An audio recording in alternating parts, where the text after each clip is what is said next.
अस्सलाम वालेकुम, आप देख रहे हैं डॉन न्यूज में मेज़बान अब्दुल गफ्फार कुराब रिप्ले के एक और एपिसोड के साथ। तो जनाब, ब्रेकिंग न्यूज आ ही गई आज और पाकिस्तान क्रिकेट बोर्ड के चेयरमैन एहसान मानी अपनी जिम्मेदारियों से जो है वो उन्होंने मजीद जो है वो इसको जारी रखने से जो है वो माजरत कर ली और पाकिस्तान के साबिक कप्तान, रिनाउंड कमेंटेटर, एनालिस्ट रमीज रजा पाकिस्तान क्रिकेट बोर्ड के अब नए चेयरमैन होंगे। मुख्तसर सी बात हुई मेरे साथ उनकी, उन्होंने कंफर्म किया कि प्राइम मिनिस्टर हाउस ने उन्हें जो है वो गो अहेड दे दिया है। अब प्रोसीजर आप सबको ही पता है, 3 दिन से ये न्यूज़ चल रही है कि जो नॉमिनेशन होंगी प्राइम मिनिस्टर हाउस से गवर्निंग बोर्ड के लिए, उनमें से एक हब होंगे रमीज राजा, एक असद अली खान हो सकते हैं, और फिर उसके बाद जब ये नॉमिनेशन हो जाएगी तो पाकिस्तान क्रिकेट बोर्ड के जो इलेक्शन कमिश्नर हैं वो इस नए चेयरमैन के इंतखाब की एक तारीख देंगे और उसी दिन जो है वो नए चेयरमैन यानी कि रमीज राजा हसन का जो है वो इंतखाब हो जाएगा। अब ये बड़ी सिग्निफिकेंट न्यूज़ है क्योंकि रमीज राजा एक बड़े हार्ड लाइनर रहे हैं। अगर हम बहुत सारे इशू से बात करें, पाकिस्तान क्रिकेट से बहुत मुखलिस हैं, ईमानदार, बहुत ज़्यादा इनकी रिप्यूट है, बहुत ज़्यादा इनको सुना जाता है दुनिया भर में। तो एक नुकसान तो ये ज़रूर होगा कि पाकिस्तान की जो वॉइस है क्रिकेट में इंटरनेशनली, वो अभी जो है कुछ अरसे के लिए ऑब्वियसली रमीज राजा क्योंकि चेयरमैन है तो वो कमेंट्री तो नहीं करेंगे, ना वो यूट्यूब कर सकेंगे, तो वो एक बड़ा एनालिस्ट या जो उनके तबसरों को हम इंजॉय करते थे वो तो नहीं हो पाएगा। अपनी बड़ी जिम्मेदारी उनको मिली है कि अगर वो यहाँ कुछ ठीक करने में कामयाब हो गए तो शायद मुझे लगता है कि अच्छे तबसरे ही कर सकेंगे बहुत सारे लोग। इसके अलावा सबसे इंपॉर्टेंट बात यह है कि मिसबाउल हक जो पाकिस्तान टीम के इस हेड कोच हैं तीनों फॉर्मेट के अंदर, उनकी T20 क्रिकेट के हवाले से रमीज राजा बड़े हार्ड लाइनर रहे हैं, बड़े तहफ़्फ़ुज़ात थे। तो क्या T20 वर्ल्ड कप से पहले हम नया कोच देख सकते हैं? इसके अलावा मोहम्मद हफीज़ हो जाए, शेख मलिक हो जाए, बहुत सारे जो सीनियर प्लेयर्स हैं, रमीज राजा कभी भी उनके हक में नहीं रहे। क्या मोहम्मद वसीम जो कि चीफ सेलेक्टर हैं, क्या वो भी अपने ओहदे बरकरार रह सकेंगे? वसीम खान जो PCB के चीफ एग्जेक्टिव हैं और अब कायम मकाम चेयरमैन PCB होंगे जब तक नए चेयरमैन PCB का इंतखाब नहीं होता, तो उनके जो ओहदे की मियाद जनवरी में ख़त्म हो रही है, तो क्या उसके बाद वो भी कंटिन्यू कर पाएंगे? बहुत सारे सवालात हैं जो कि आने वाले दिनों में जो है इसके हमें जवाब शायद मिलना शुरू हो जाएँ। अपने प्रोग्राम में इसी हवाले से अपने रिपोर्टर्स और एनालिस्ट से बात करेंगे, लेकिन पहले आपको दिखाते हैं रिप्ले हेडलाइंस। तो जनाब, आज की ब्रेकिंग न्यूज़ पाकिस्तान क्रिकेट के हवाले से बात करेंगे। पाकिस्तान के साबिक कप्तान रमीज राजा पाकिस्तान क्रिकेट बोर्ड के नए चेयरमैन होंगे, इसी हवाले से मजीद बात करेंगे। और कराची में हमारे साथ मौजूद हैं हमारे स्पोर्ट्स रिपोर्टर अरसलान शहजाद, लाहौर में हमें ज्वाइन कर रहे हैं हमारे स्पोर्ट्स रिपोर्टर अबू बकर बिलाल, इस्लामाबाद स्टूडियो से बल्कि स्काइप के जरिए हमें ज्वाइन कर रहे हैं सीनियर स्पोर्ट्स जर्नलिस्ट अरसलान शराजी। आप तीनों को खुशामदीद। तो अरसलान, पहले तो मैं आपसे आगाज़ करूँगा। आई थिंक 3 दिन बड़ा इसमें जो है वो हम सब भी बल्कि खोज में रहे कि क्या होगा। इवेंचुअली वो जो पहले दिन की न्यूज़ थी वही जो है वो ठीक निकली। तो इसका मतलब यह है कि वो पहले दिन जो मामलात रिपोर्ट हुए थे वो ठीक थे। मानी साहब ने मेरे ख्याल में शायद उनको अंदाजा था कि एक्सटेंशन नहीं मिलेगी। अब तो खैर ये कहा जा रहा है कि उन्होंने खुद काम करने से माजरत की, लेकिन मेरा इस पर एक आर्गूमेंट है, अगर उनको कंटिन्यू नहीं करना था तो ऐसा शख्स तो 1 हफ्ते पहले बता देता है, ये मीडिया में आ जाता है राइट जस्ट बिफोर उनकी अपॉइंटमेंट जब तक जो है वो रमीज राजा की नहीं हुई कंफर्म, उससे पहले तो यही था कि एहसान मानी कंटिन्यू करे। मुझे लगता है कि खान साहब ने उन्हें दोबारा टर्म के लिए चूज़ ही नहीं किया।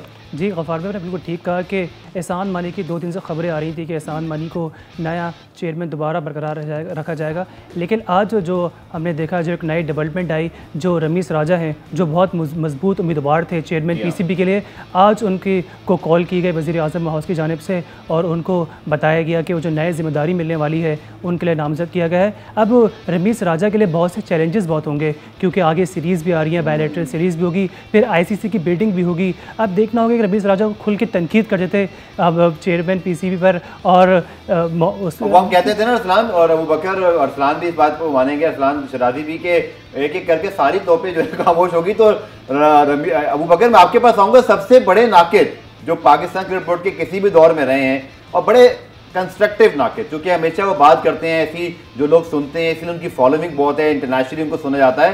तो आप तो लाहौर में बैठे हैं अबू बकर, PCB में क्या सूरत हाल है? क्योंकि केक तो पहुंचा दिया गया था वैसे 14 अगस्त को, लगता था कुछ ना कुछ होने वाला है।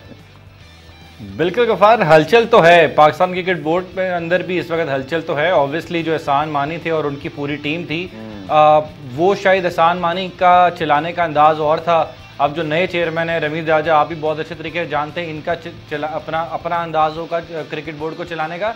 तो ये डिफरेंट माइंडसेट तो हमें दिखाई देते हैं। एहसान मानी साहब का माइंडसेट कुछ डिफरेंट था। रमीज राजा जिनको हमने कमेंट्री में भी देखा, पाकिस्तान की तरफ से भी खेले, एक बड़ा ब्लंट किस्म की वॉइस है, तो इनको अब इनका माइंडसेट मेरा ख्याल है कि थोड़ा डिफरेंट ज़रूर होगा और कहीं ना कहीं अब हलचल भी होगी।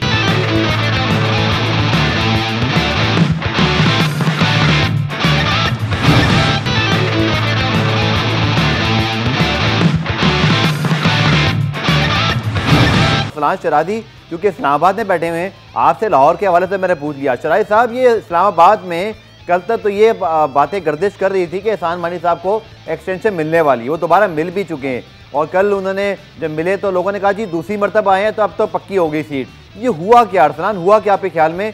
क्योंकि मैं बहुत सारे लोग इस चीज़ को रिपोर्ट कर रहे हैं कि एहसान मानी साहब ने माजरत की, लेकिन मेरा अपना ये तज्जिया कह लें या खबर कह लें कि कोई शख्स अगर जाना चाह रहा हो तो वो एक दिन पहले नहीं बताता, चंद घंटे पहले, एक हफ्ते पहले अबू बकर को ये खबर मिल चुकी होती है, शराजी को मिल चुकी होती, मुझे मिल चुकी होती कि कोई हिंट है। कोई ऐसी हिंट नहीं थी। लगता ये है कि इमरान खान साहब तब्दीली जो मुल्क में लाने की बात कर रहे थे, उन्होंने इस बार क्रिकेट बोर्ड में लाने के लिए फैसला किया, बड़ा फैसला किया।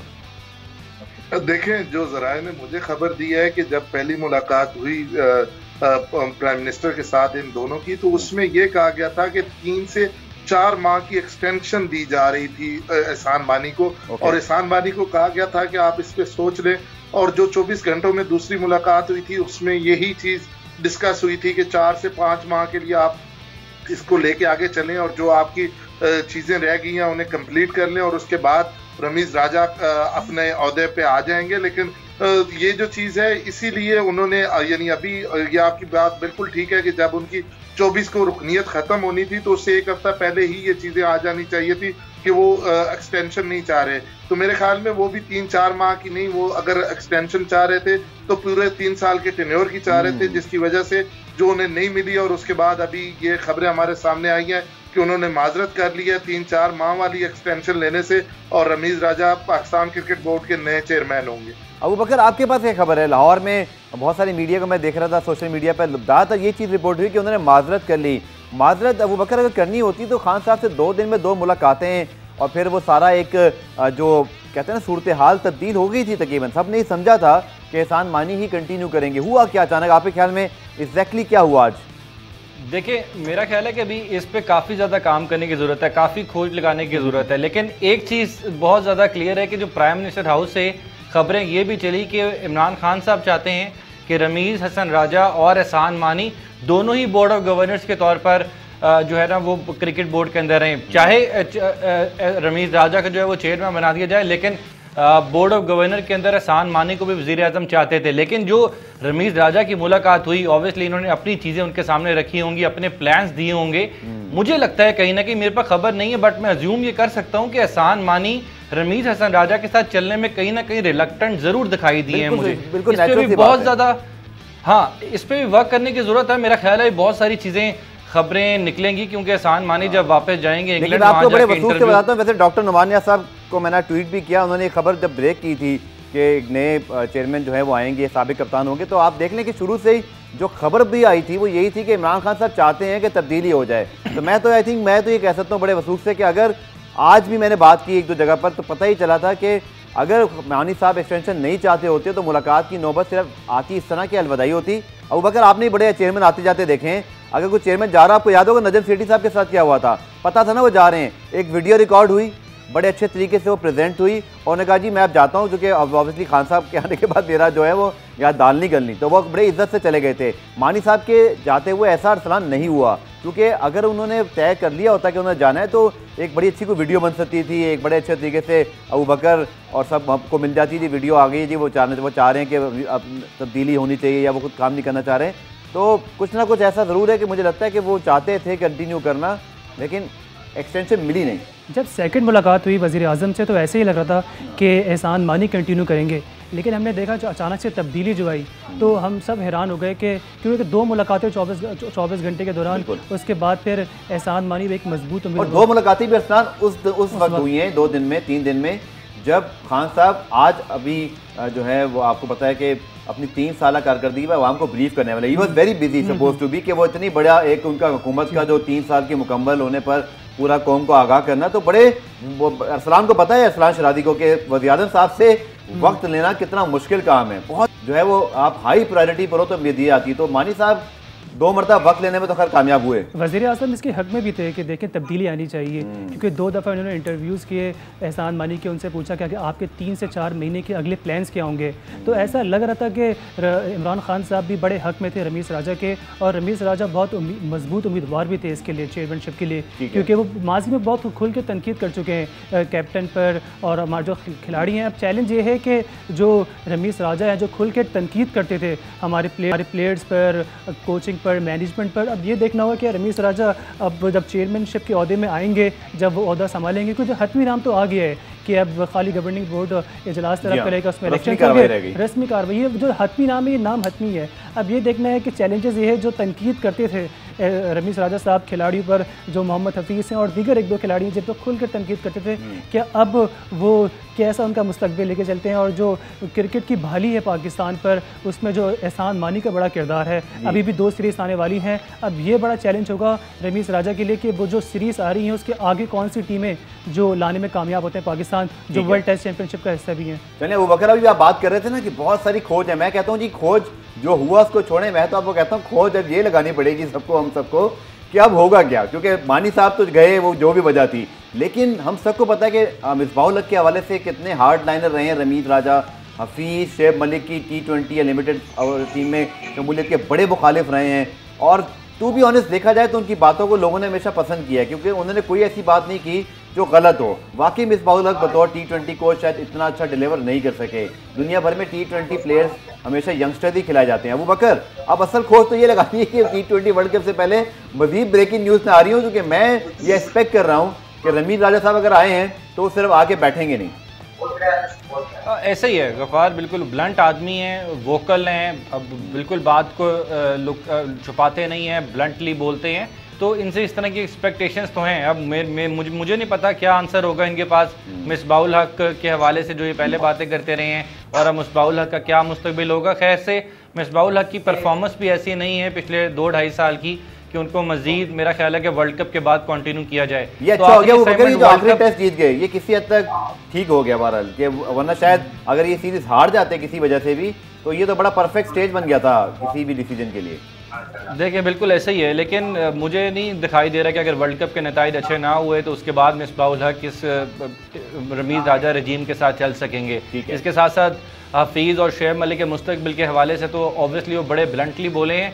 तो अब हफीज़ को तो मेरा ख्याल है कि अब उनकी जिस तरह की परफॉर्मेंस रही है पिछले 1-1.5 साल के अंदर, उनको कैरी करना मजबूरी बनेगी, चाहे चेयरमैन चाहें या वो ना चाहें। ऑब्वियसली असर और रसूख तो वो अपना इस्तेमाल ज़रूर करेंगे, लेकिन कहीं ना कहीं मुल्क के हवाले से भी सोचा जाएगा, और एक टीम जो कम्बिनेशन इस वक्त चल रहा है उसके बारे में भी सोचा जाएगा। तो बहुत ज़्यादा तब्दीलियाँ मेरे ख्याल से शुरू में नहीं होने वाली, थोड़ा टाइम ज़रूर देंगे। रमीज़ राजा खुद भी सेटल होंगे, लोगों का काम भी देखेंगे, 4-5 महीने के बाद हमें कुछ नज़र आएगा कि काफ़ी ज़्यादा तब्दीलियाँ भी होंगी क्रिकेट बोर्ड में। बिल्कुल आपने ठीक कहा, चूँकि नए चेयरमैन को आते ही बहुत सारे मामला संभालने, इंग्लैंड न्यूजीलैंड की टीमों को पाकिस्तान, पता नहीं अब PCB चाहे तो कुछ भी कर सकते हैं, लेकिन वैसे असूली तौर पे होता नहीं है कि वर्ल्ड कप से सिर्फ 2 महीने पहले आप किसी कोच को तब्दील करें, और नया कोच भी इतनी आसानी से नहीं मिल पाता। पुराने में ब्रेक शामिल करते हैं, ब्रेक से वापस आकर अरसलान शराई से भी पूछेंगे कि अब जो मोहम्मद यूसुफ का मामला है, हफीज़, शुएब मलिक जैसे मिसबाहुल हक, ये बड़ी जो है ना वो एक इंटरेस्टिंग सूरत हाल जो है वो डेवलप होगी। डिस्कस करते हैं शॉर्ट ब्रेक के बाद।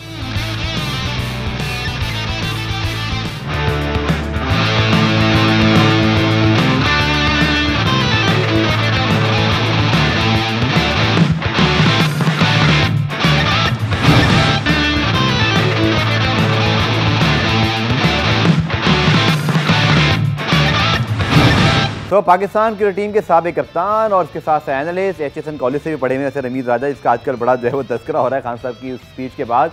लेकिन अरसलान शरादी, मैं आपके पास आऊँगा। अब मोहम्मद यूसुफ मौजूद हैं हाई परफॉर्मेंस सेंटर के अंदर, लेकिन टीम खान अब तो मौजूद हैं ज़्यादा चीफ एग्जीक्यूटिव, कायम मकाम चेयरमैन भी वैसे वायदा वो बन जाएंगे आज, क्योंकि अब एहसान मानी साहब नहीं रहे तो कुछ दिन के लिए चेयरमैन भी मौजूद हैं। आप क्या समझते हैं अरसलान के वसीम खान साहब क्या कंटिन्यू करेंगे?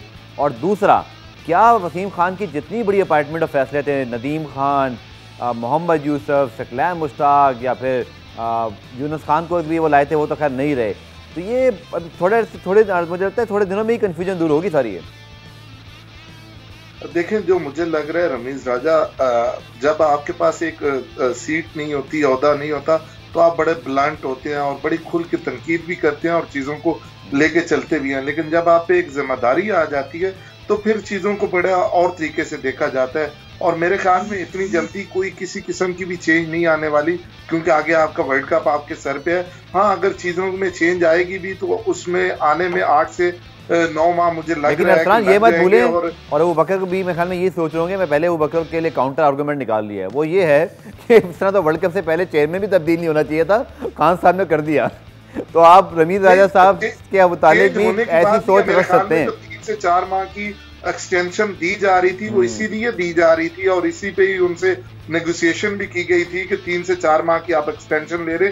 वो नहीं चाह रहे थे कि इस वक्त में इस तरह चेंज किया जाए, लेकिन क्योंकि एहसान मानी साहब ने वो 3 से 4 माह की एक्सटेंशन लेने से इनकार कर दिया, तो उसके बाद मजबूरी थी कि चेंज किया जाए। इसमें एक टेक्निकल पॉइंट भी था जो कि बहुत सारे लोग इस प्रोग्राम को देख रहे हैं कि पीसीबी के कॉन्स्टिट्यूशन के मुताबिक आपकी एक्सटेंशन होती 3 साल के लिए है। वो अलग बात है कि आप एक्सटेंशन लेके 6 महीने बाद स्टेप डाउन कर लें। तो मुझे भी खैर ये जब ये वाली बात सामने आई थी, अबू बकर की तरफ चलता हूँ, बकर जब ये वाली सूरत हाल सामने आई थी तो मुझे उसी में अंदाजा हो गया था कि एहसान मानी साहब ऐसे बंदे नहीं हैं कि वो एक्सटेंशन लेंगे और फिर ड्रामा करेंगे कि भाई मैं अब स्टेप डाउन होना चाहता हूँ या वटेवर जो भी रीज़न है। वो बड़े असूलों के पाबंद आदमी थे। मुझे पता था कि वो या तो एक्सटेंशन लेंगे या नहीं लेंगे या उनको नहीं मिलेगी, ये बीच वाली सूरत हाल नहीं होनी थी। इसका अंदाजा तो आपको भी खैर था। बिल्कुल ऐसे ही देखिए, एहसान मानी साहब ने अपनी आधी ज़िंदगी एग्जाइड में गुजारी और आधी ज़िंदगी यूके के अंदर गुजारी है। बहुत ही इस लिहाज से वो बिल्कुल स्ट्रिक्ट भी हैं और जो कमिटमेंट करते हैं उस पर कोशिश करते हैं कि उस कमिटमेंट को पूरा करें, जितना मैं उनको जानता हूँ। तो उन्होंने 3 साल की जो एक्सटेंशन की जो बातें थी, कुछ लोग कह रहे थे कि 6 महीने की, कुछ लोग कह रहे थे शायद 1 साल की एक्सटेंशन पर राज़ी हो गए हैं। मेरा ख्याल है कि वज़ीर आज़म, जो मेरे ज़राए बताते हैं, प्राइम मिनिस्टर हाउस से हमें ये बात कुछ कहीं ना कहीं खबरें चली हैं कि वज़ीर आज़म चाहते थे कि एहसान मानी बोर्ड ऑफ गवर्नर में रह के मामला देखें, लेकिन चेयरमैन रमीज़ राजा बन जाए, असद अली खान की जगह एहसान मानी रहे। लेकिन उसको भी उन्होंने मेरे ख्याल डिनाई किया और वो वापस जाना चाहते हैं। अपनी कुछ कमिटमेंट्स हैं उनकी और वो कुछ चाहते हैं कि वो मज़ीद पाकिस्तान क्रिकेट बोर्ड के साथ ना रहें। तो ये चीज़ें तो हैं। अब देखना ये है कि एहसान मानी का दौर कैसा रहा, ये 3 सालों के अंदर पाकिस्तान क्रिकेट बोर्ड ने क्या खोया और क्या पाया। तो यहाँ पर बहुत ज़्यादा मेरा ख्याल है कि नाकिद जो है वो सबसे पहले तो बकर बात कर लेते हैं जो बड़े फैसले हुए। और सलाम शहजाद हमारे साथ मौजूद हैं, हमारे काफ़ी पैकेजेस वगैरह बना रहे होते हैं, इनके पास सारे स्टैट्स हैं जो परफॉर्मेंसेज रही। लेकिन अबू बकर जो मिसबाउल हक की अपॉइंटमेंट हुई थी जिस अंदाज से, विदाउट एक्सपीरियंस, ऐसा रहता था उनके लिए ओहदा क्रिएट किया गया, 3 ओहदे उन्हें दे दिए गए। तो ये तो कब से पहला ऑब्जेक्शन इस पूरे दौर का यही रहेगा कि मिसबाउल हक की अपॉइंटमेंट का तरीक़ाकार ना तो ठीक था, ना वो इसके कैपेबल थे। इसीलिए अगर रमीज़ राजा आते ना सही, थोड़ा सा को रिमूव करना चाहे तो he has a very solid ground, क्योंकि मिसबाउल हक इसके लिए मेरिट पे पूरा उतरते ही नहीं थे। बिल्कुल ऐसे ही देखिए, मोहसिन खान भी आपको याद होगा कि इस लिस्ट के अंदर थे और उनका भी इंटरव्यू किया गया था। लेकिन मिसबाउल हक जिस दिन उन्होंने अपना एज अ कैप्टन रिज़ाइन किया, उससे अगले दिन आके एक डेडलाइन से 1 घंटा पहले आके वो अपनी दरख्वास्त देते हैं और बाद में उनको रख ले जाते हैं और सारे ओहदे उनको नवाज दिए जाते हैं। तो ये ऑब्वियसली चीज़ें क्वेश्चन ज़रूर होंगी। ये 3 सालों के अंदर देखा जाए तो पाकिस्तान क्रिकेट की ग्रास रूट मुकम्मल तौर पर बंद रही है। कुछ कोविड ने हमें तंग किया, उसकी वजह से ग्रास रूट पे क्रिकेट नहीं हो सकी। कुछ आपका जो डोमेस्टिक क्रिकेट का जो ढांचा तब्दील हुआ, उसकी वजह से क्रिकेट नहीं हो सकी। तो इन 3 सालों के अंदर जो क्रिकेटिंग हल्के हैं, जो एसोसिएशंस हैं, जो नीचे क्रिकेट ऑर्गेनाइजर्स हैं, वो शदीद तनकीद कर रहे थे और वो शदीद नाराज़ भी थे। उसकी वजह ये थी कि यहाँ पर क्रिकेट नहीं हो रही थी। अब ये चेंजिंग हुई है। अगर देखा जाए मेरे नज़दीक एहसान मानी साहब की अगर कामयाबी थी तो शायद कहीं ना कहीं इंटरनेशनल रिलेशंस को उन्होंने पाकिस्तान क्रिकेट बोर्ड के बेहतर किया, दीगर बोर्ड के साथ अपने ताल्लुकात कहा कि बांग्लादेश श्रीलंका टेस्ट मैच खेलने आए, न्यूजीलैंड इंग्लैंड भी अब अल्लाह करे इंशाल्लाह उस पर भी आपसे मैं इस सवाल के बाद आके अपडेट देता हूँ। अरसलान, जो आपको याद होगा वसीम खान साहब की जो पहली प्रेस कॉन्फ्रेंस थी जब वो अनाउंस कर रहे थे डोमेस्टिक क्रिकेट का स्ट्रक्चर कि हम टॉप 3 में आना चाहते हैं, एहसान मानी साहब का दौर ख़त्म हो गया, हम टॉप 3 में कहीं भी नहीं है। इसी तरह परफॉर्मेंसेस में अप्स एंड डाउन है। गो के इस साल कुछ बेहतर रहा, साउथ अफ्रीका में हम जीते दोनों सीरीज़, बट इंग्लैंड में वो टेस्ट सीरीज़ जो हारे थे, या अगर हम देखें अभी जो इंग्लैंड की बी टीम से बल्कि सी टीम से हम हार गए एक तरह से। तो ये सारे अप्स एंड डाउन हैं। आपने कैसे एनालिसिस किया, ये जो स्टैट्स क्या कहते हैं पूरे 3 सालों के हवाले से? उसमें आपकी परफॉर्मेंस इतनी ख़ास नहीं रही, लेकिन जो भी अभी वेस्ट इंडीज़ से आप आखिरी टेस्ट मैच जीते हैं, उसके बाद से हमें थोड़ा एक कमबैक मिला है कौमी टीम को। उसके बाद से पाकिस्तान टीम की परफॉर्मेंस अच्छी हुई है। लेकिन अब जो आने वाली सीरीज़ है, जो न्यूजीलैंड से सीरीज़ है, उसके लिए क्या तैयारी होंगी पाकिस्तान की, उसके लिए क्या चैलेंजेस होंगे। और स्टेट्स यही है, जो अभी न्यूजीलैंड के ख़िलाफ़ सीरीज़ है वो पाकिस्तान के लिए बहुत अहम होगी। इसके बाद आप देखिए टीम का अनाउंस भी होना है कि कौन से खिलाड़ी T20 वर्ल्ड कप में सेलेक्ट होंगे और जो टीम जो सेलेक्ट होगी उसमें कौन होगी। और जैसे आपने कहा था कि जो मिसबा उलक है उनको 2 ओहदे दिए गए थे, उसमें काफ़ी तनकीद की थी रमीज़ राजा ने कि आपने उनको चेयरमैन नहीं बना दिया और चीफ सेलेक्टर बना दिया। तो रमीज़ राजा का भी चैलेंज ये होगा कि क्या वो मिसबा उलक के साथ कैसे काम करना चाहते हैं, क्या होगा इस हवाले से। बिल्कुल, और ये बड़ा इंटरेस्टिंग है क्योंकि वर्ल्ड कप का साल है और इस साल पाकिस्तान को आप देखें ना, अगस्त है, सितंबर और फिर अक्टूबर कप शुरू हो रहा है, तो बिल्कुल वक्त ही नहीं है। अब अगर सिलेक्शन कमेटी का इजलास आपको लगता है कब हो जाएगा? न्यूजीलैंड की सीरीज़ के हवाले से रेक डेकेसन का जो है विजिट भी हुआ, तो सीरीज़ तो ऑन है ना?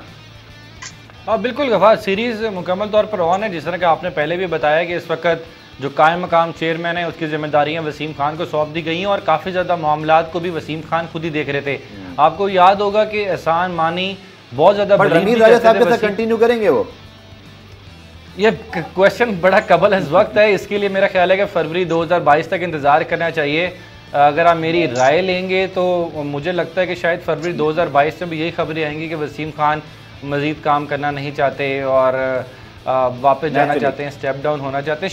शायद वाली बात है कि ये खबरें मेरी अजम्पशन है कि ये शायद फरवरी 2022 तक के लिए इसको हमें। अरसलान शरादी मुस्कुरा रहे हैं इस खबर पे, मैं उनका भी मौका ले रहा हूँ। अरसलान शरादी साहब, क्या लगता है आपको वसीम खान साहब, अच्छा ये भी एक ऑप्शन है बाय द वे, याद रखिए कि ठीक है शायद फौरी तौर पे ना सही, लेकिन जब चाहें चेयरमैन वो कह सकते हैं, ऐसे हालात हो जाए पावर्स वापस ले लें, कुछ कर लें। तो आपको याद होगा सुभान अहमद को भी जो है वो छोड़ना पड़ गया था उधर, वो यूं ही चले गए थे। लेकिन अब ये डिपेंड करता है अरसलान के रमीज़ राजा या वसीम खान की रिलेशनशिप कुछ रही होगी तो फिर तो ये बहुत अच्छा कॉम्बिनेशन भी हो सकता है, बट अगर नहीं है तो चेंज तो इमिनेंट होता है। जब भी कोई बॉस आता है अपनी टीम उसकी चाहिए होती है उसको। और मेरे ख्याल में जब ये बॉस आएगा और जैसे ही आपका वर्ल्ड कप हो जाएगा तो आपको चेंजिंग नजर आ जाएंगी। और मेरा नहीं ख्याल कि ये एक अच्छी टीम बन पाएगी, यानी वसीम खान और राजा साहब की। और ये यानी राजा साहब तो 3 साल के लिए अब हमारे पे आ गए हैं और मेरे ख्याल में right person for right job है। लेकिन वसीम खान को अब अपना मुस्तकबिल फिर इंग्लैंड में देखना होगा। हमारे बड़े प्यारे भाई हैं, दोस्त हैं वसीम खान साहब, लेकिन मेरा नहीं ख्याल कि वो आगे पीसीबी के साथ चल सकेंगे। ठीक है, इसमें एक और चीज़ भी अरसलान जो हम देखें कि पाकिस्तान की जो टीम की परफॉर्मेंस है, क्योंकि आप सोशल मीडिया पे पहले मुझे बल्कि बताइए, क्योंकि मैं देख रहा था बहुत सारे पुराने क्लिप भी वायरल हो गए, मोहम्मद यूसुफ वाला ट्वीट वायरल हुए हैं, मोहम्मद हफीज़ और मोहम्मद यूसुफ के हवाले से जो मुख्तलिफ प्रोग्राम।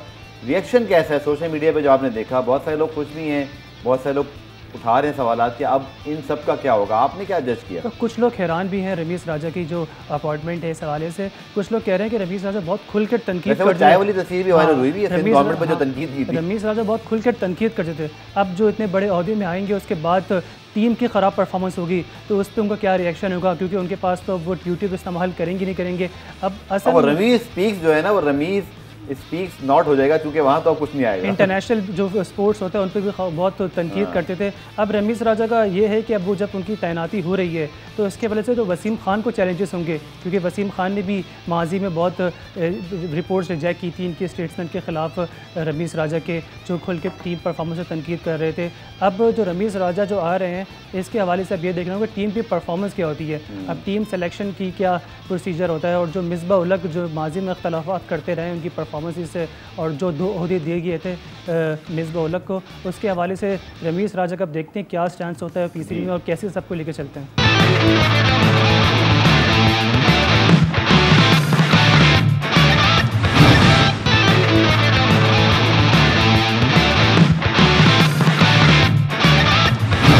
बाउलक के लिए बहरहाल हम बेस्ट विशेस भी कहेंगे, क्योंकि कोरोना टेस्ट उनका पॉजिटिव आया, 10 रोज़ उनको आइसोलेशन में गुजारना है, तो not a very good time कि आप पूरी टीम वापस जा रही है और आपको अकेले एक कमरे में जो है वो इंतज़ार करना पड़े। वो बकर ठीक है, हमने बहुत सारी चीज़ों पर डिस्कस कर लिया। इंपॉर्टेंट चीज़ है डोमेस्टिक क्रिकेट भी, क्योंकि रमीज़ राजा इसके बड़े वोकल जो हैं वो हिमायती रहे हैं, उन्होंने हमेशा इस चीज़ की हिमायत की जो खान साहब की जितनी पॉलिसी थी। तो एक चीज़ तो है कि अगर रमीज़ राजा चाहें और बहुत अच्छे डिसीजन लें, बाय द वे आपके 6 कोचेस पहले अपॉइंट हो गए, वो आपने खबर दी थी, लेकिन मुझे लग रहा है कि रमीज राजा कहीं वो भी आके रिव्यू ना कर रहे हो, बिकॉज मुझे लगता है कि ग्रास रूट लेवल पे उनकी तवज्जो होनी भी चाहिए, क्योंकि इंटरनेशनल मामला टू बी ऑनेस्ट अबू बकर अब बड़ी हद तक कंट्रोल में है। न्यूजीलैंड इंग्लैंड आ रहे हैं, मानी साहब नहीं भी होंगे तो वो आ जाएंगे, बट डोमेस्टिक क्रिकेट की जो बॉल्स का म्यार है, पिचेस का म्यार है, हमें बड़े प्लेयर क्यों नहीं मिल रहे टेस्ट के, ये होगा सर रमीज राजा साहब का इम्तिहान।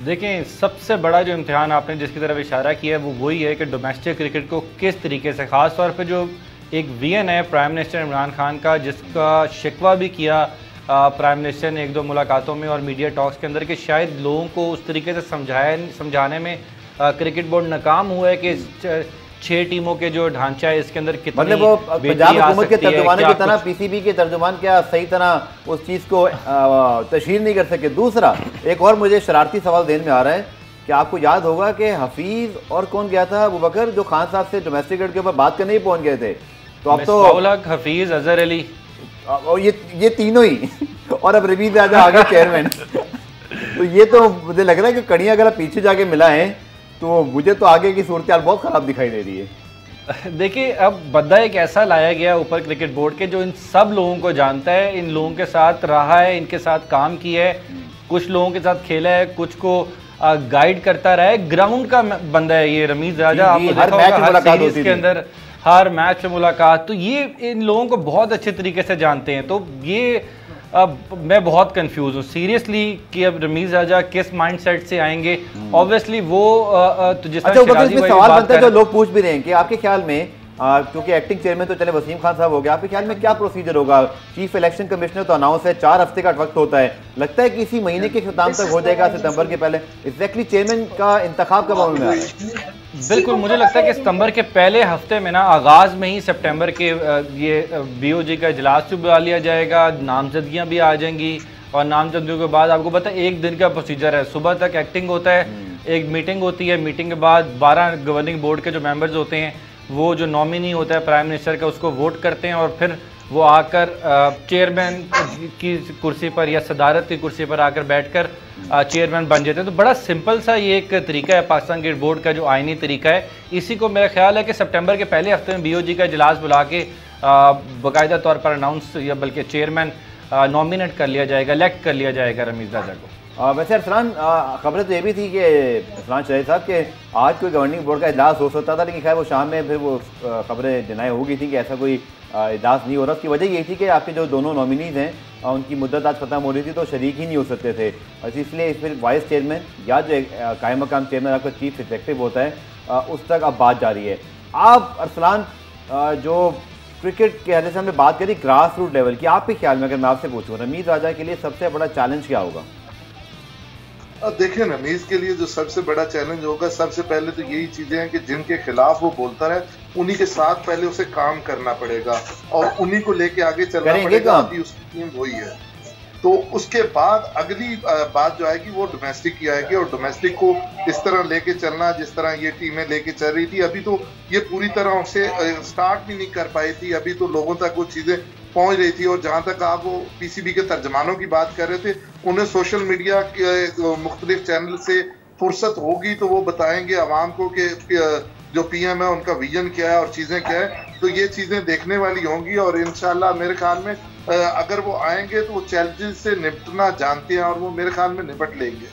चलिए, आपने जो डिजिटल की बात की, एक बात तो खैर है एहसान मानी साहब के दौर में जहाँ तारीफ बनती है कि एटलीस्ट मीडिया डिपार्टमेंट का जो सोशल मीडिया कह लें या जो कंटेंट कह लें, वो अलग बात है कि थोड़ा शिकवा तो हम करेंगे कि इंटरव्यूज़ नहीं दिए जाते, लेकिन कंटेंट पहुंचा दिया दूर जाता है। इतना आता है कि अबू बकर मैं और इमरान जो है वो इतनी चीज़ें फॉरवर्ड कर रहे होते, समझ नहीं आती होती कौन सी चीज़ चलानी है और कौन सी छोड़नी। लेकिन बहरहाल सोशल मीडिया ये मीडिया की चीज़ें बहुत हुई हैं। मेरा जो कहने का मकसद था वो कंटेंट की बात नहीं थी। आमतौर पे जब यानी मेन चैनल्स में अगर पीटीवी की बात करूं या इस तरह की ये स्टेट ओन मीडिया, जब हम उन्हें रिक्वेस्ट करते हैं तो तब जो मीडिया टीम है उनके पास टाइम नहीं होता, जो या मीडिया हेड है, लेकिन जो आम सोशल यानी जो यूट्यूब चैनल्स हैं उनके लिए उनके पास टाइम होता है। तो मैं इस तरीके से बात कर रहा था। चलिए, आपका शुक्रिया, आपका मौका पहुंच गया। आखिर में अरसलान आपसे मैं पूछना चाहूँगा, आपके ख्याल में सबसे बड़ा चैलेंज रमीज़ साहब के लिए क्या होगा? रमीज़ राजा के लिए सबसे बड़ा चैलेंज ये होगा, आपको याद होगा कि